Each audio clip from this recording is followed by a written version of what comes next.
At ito naman, alamin natin itong kalutang musical instrument from Marinduque. Dito lang yan sa I Love My Culture.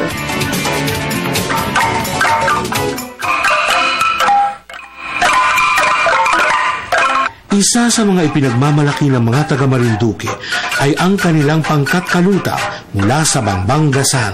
Kakaiba ang pangkat kalutang sa ibang mga grupo o musiko dahil sa instrumentong ginagamit nila sa paglikha ng awit.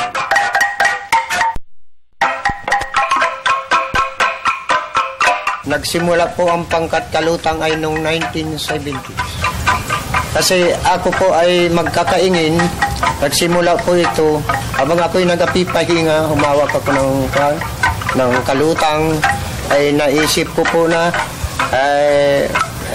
kasi yung inahawakan ko pong kalutang ay supa at rimilaang ang nota.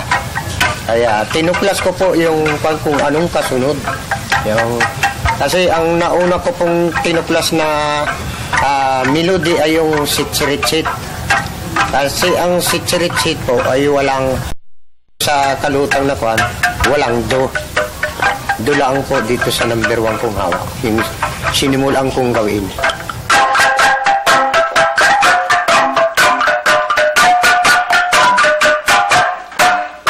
Itong ginawang kalutang ay yung kahoy na bayog at saka watingan. Pinuputol ng lagari, tapos pag mali doon sa sa tuno, ganyan, kinakatam, pinuputol, yung ganun, pagpatunog pati, maluwag lang ang hawak. Ang mga kamag-anak, ang mga anak ko, apo, ang mga pinsan, yan na lamang.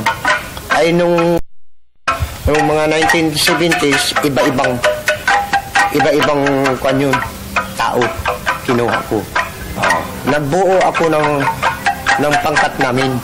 Kasi tradisyon na dito yung kalutang ay habang nagamuryon yung mahal na araw, ayun, kanya-kanyang may mga hawak ng mga kalutang ang kaya tinuklas ko ito, nagbuo ako ng pangkat namin, pero nagamuryon din kami, yung grupo ko.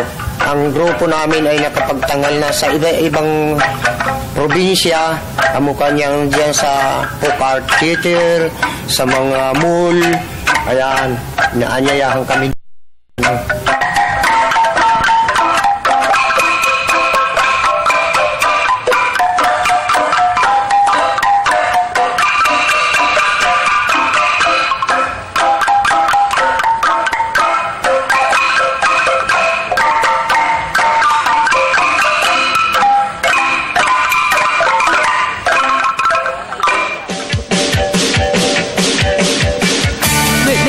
Na natin yan dito sa Good Morning Boss, kung naaalala nyo.